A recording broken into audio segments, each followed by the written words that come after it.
I guess the biggest update this week is all of this hunting stuff and the chairs out here.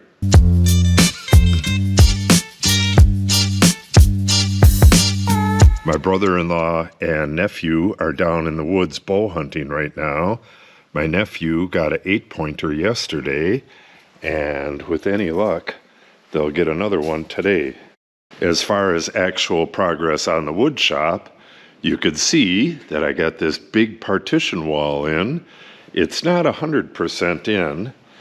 It is bolted to the floor, but it's not connected at the ends or at the top. I'm going to be doing that in the coming week, but that was a big thing to get done, and I'm really glad it's done.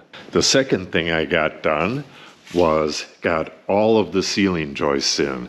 That took quite some time, all the way around, and then I had to build this framework above the door with these 2x8s. In the coming week, I need to get this wall completed, fastened down where it needs to go, get the blocking in, all that stuff.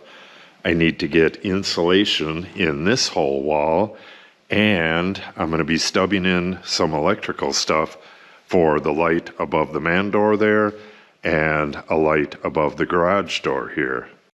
And one final thing that happened this week is that we got the propane regulator in place.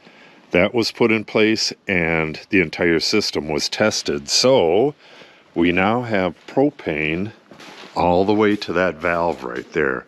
So as the ceiling is put in past that, I'll be able to put the heater in and we'll have heat out here.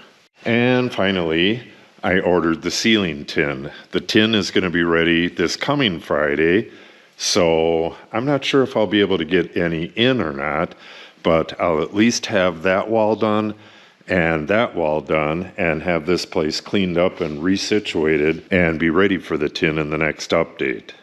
Oh, I probably should have showed you this as well. We had our little road finished here and a little bit of smoothing back here, so that's about as done as it's going to get for the rest of the year as well. So make sure you subscribe and stop back next week. We should be just about ready to install the tin ceiling by then.